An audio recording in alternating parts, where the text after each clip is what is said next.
I'm 52 years old, not married, and happier than I was in my 30s. And I know that will probably be a shock to a lot of people because it seems like that a lot of people, actually a majority of people, seem to think that you have to be married to be happy. You have to be married to have a life. You have to be married to be a man or be a woman. And that simply isn't the case. I was married before. I was with the same woman for almost 12 years, and it was okay. I mean, there's nothing wrong with being married. I'm not saying that. But as far as my personal happiness goes, I'm happier single. And there's a lot of different reasons for that, and I'm sure some of you all might relate to what I'm about to say in this video. You know, different personalities find happiness in different ways. And if you are more of a loner type like I am, then being by yourself makes you happy. It really does. And you know, if you're married, like I said, I've been married, and I have lived with one woman for 4 years, and another woman lived here with me for a little over 3 years. So I've had long-term relationships where we lived in the same house. So actually, pretty much 3 different marriages, what it boils down to. But it was aggravating. It seemed all the time it's just aggravating, having to deal with other people's drama. Because you know, when you get married, you also marry all that drama, all that, her family's drama, everything. You get that all the time. You have to listen to that all the time. You have to hear everything about her family, her sisters, her brothers, her aunts, uncles, cousins, her friends, her job. And it would be okay if they actually listened to your problems, but usually they're doing this all the time and never actually shut up long enough to listen to what you had to say, because it's usually all about them. And that really gets on my nerves. It really does. Someone that just talks all the time. I dated a woman a few years ago that I could be talking to her, and she was so self-centered. But I could be talking to her, and you could tell that she could not wait for me to shut up so she could start talking about her own self. I mean, you could just see it in her face. She was thinking, that's what she was hearing whenever I was talking, because she was just waiting to for me to shut up for just a second so she could talk about herself. And she would go from me talking about something, and then she would go completely ignore what I said and start talking about her own self, her own family, her own problems, her own drama. And it just gets old. It really does. It should be back and forth, but unfortunately, it's usually not that way. It's usually not back and forth. And a lot of men, I can look at this from a man's perspective, obviously, because I'm a man, they go into marriage because they want someone to cook, someone to clean. I can do that myself. I can cook, I can do laundry, I do the yard work, I can do anything that needs to be done. I can do it myself. I don't need a woman to cook. I can cook better than most women can. So that's not an issue. A lot of men will find a woman that has a job, because some men don't have jobs because they're bums. They don't have their own business. They don't make their own money because they're bums.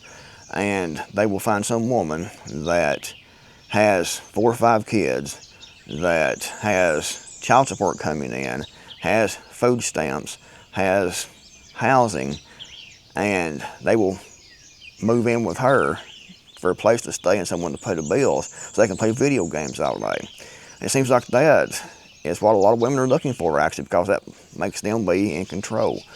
And, you know, I don't need that either. I have my own house. Everything I have is paid for. I'm debt-free. I don't need a woman to pay my bills. Anyone to pay my bills, for that matter. I make my own money with my own business.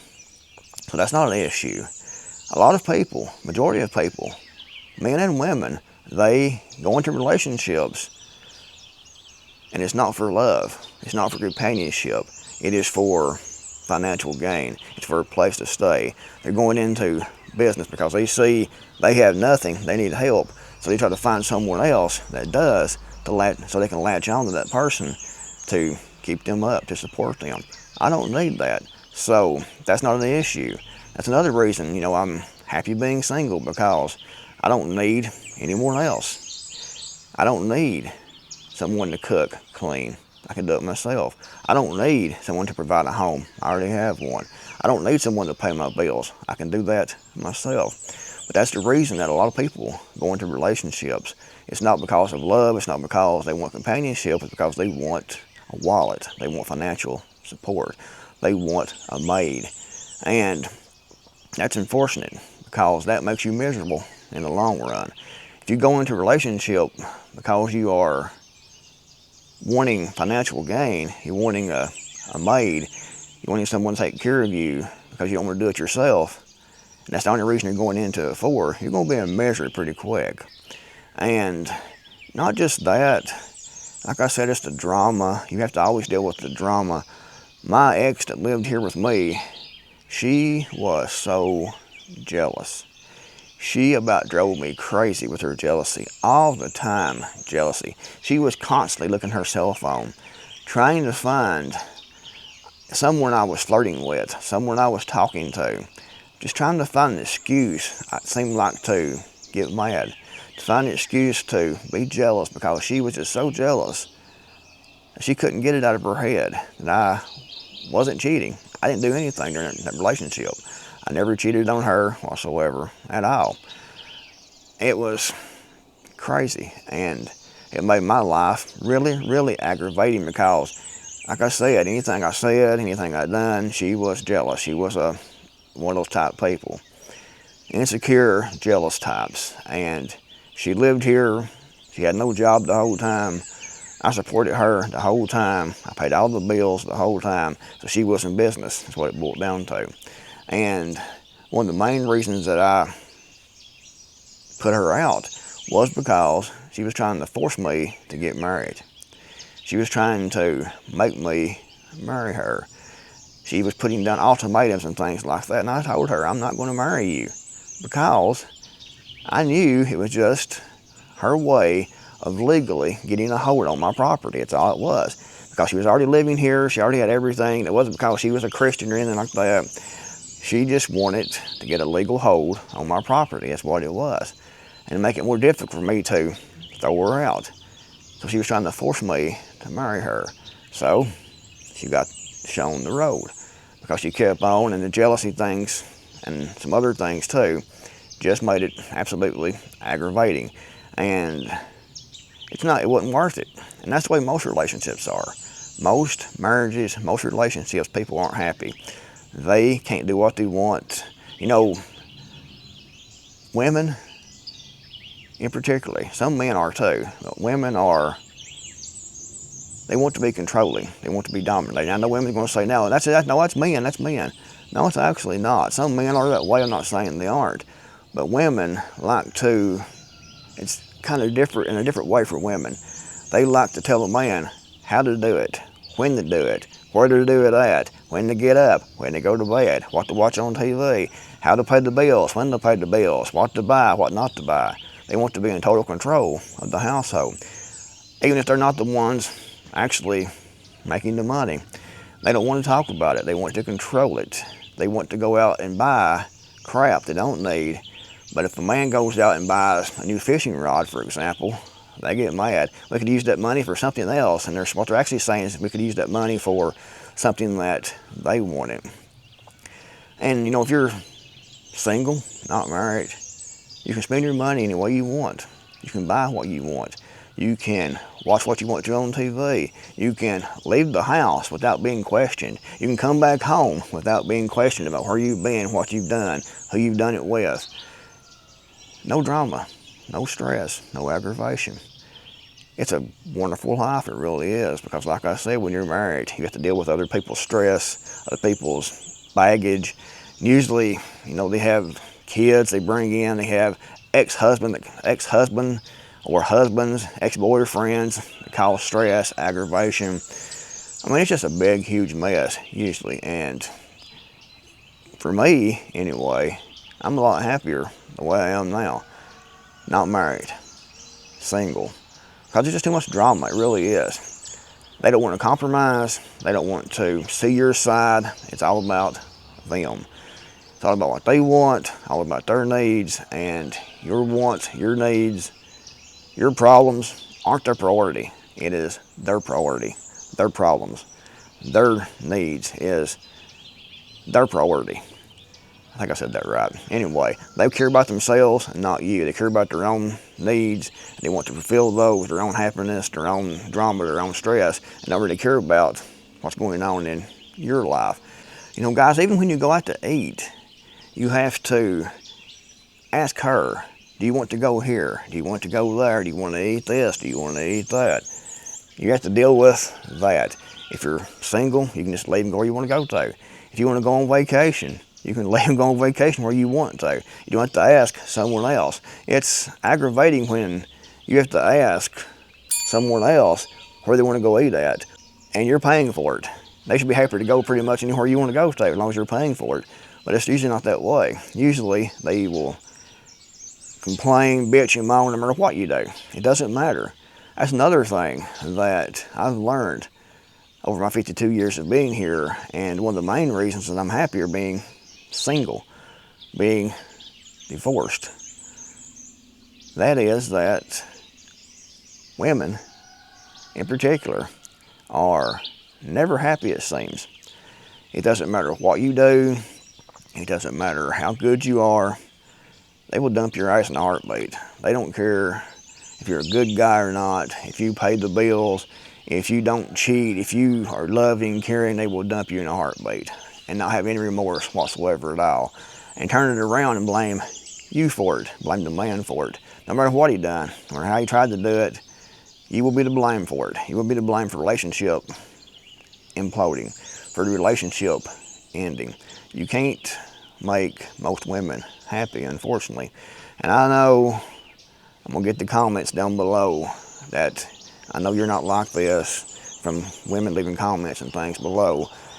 I'm not like this, and you might not be. I don't know you, so that's great. I'm just saying from my own personal experience. You can't satisfy women, no matter what. You can do your very, very best. It's not going to be good enough.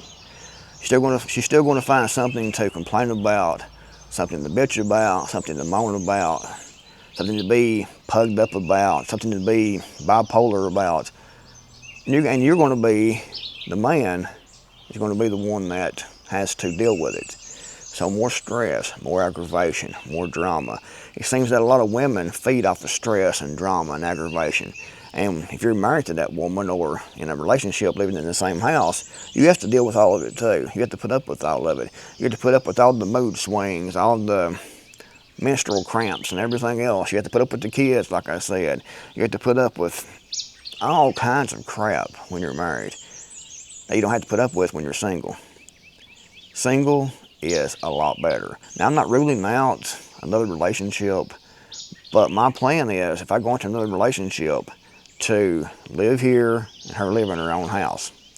That would be a perfect relationship. I have a place to go to have some peace and quiet, to have some alone time, some time to think, some time to do what I want to do. Like making videos, I have to worry about someone else interrupting, for example. I can go home, I can be in peace, she can live in her house, I can live in mine. And another thing that I've came to the conclusion, you never, ever marry a woman if she is broker than you are. You want to marry up. Not for her money, not for her to pay the bills. Like I said, I don't want no money, don't want to pay the bills, I can do it myself. But if you marry an unemployed woman and move her in, most likely, they're going to say they're going to be a housewife. They're going to cook and clean and do this. Most likely, they won't do anything. They will come in. They might do it for a couple of months, and they'll slack off. You'll come home, nothing cooked, house a mess, no cleaning, her sitting there bitching and griping and being mad about something, which you're going to end up being. That's what it's going to end up being. So, if you're going to get married, don't marry an unemployed, broke-ass woman, because they're going to use you. They're in business. They're trying to get into your house. They're trying to find support. Marry someone that has more than you do. not to get her money. You don't want to care about her money. You want to be a man that stands on your own. But if she has her own income, she has her own money, you know she's not looking for you, or not looking to you as a wallet. She's not looking at you for a place to stay, someone to keep her up. She already has her own money. She already has her own income. So if she's interested in you then, and says yes to getting married, then you're in a pretty good situation, because that means she actually likes you. She actually wants to marry you. She's not trying to get in your bank account. She's not trying to get a place to stay. She actually cares about you because she don't need you. She can make it on her own. But if you have these women out here that are unemployed, have 3 or 4 kids by different daddies, they're looking for a daddy for those kids most all the time. Most of the time, I don't care a thing about you. You will marry them. They will be in your wallet all the time. They'll take over your house, tell you how to live in your own house, how to run your own house. You'll be in misery. They'll bring their kids in to your house. If they have, kids that's that age, and most of them do, you will be second class in your own house. That's what it end up being. So you have to be careful, guys. You have to be really, really careful. And, ladies too, like I said, you have to be careful also, because men do the same thing, trying to find a house to live in, a place to stay, in a wallet too. Anyway, if you liked the video, give it a thumbs up. Thanks for watching. I'll see you guys in the next video, hopefully.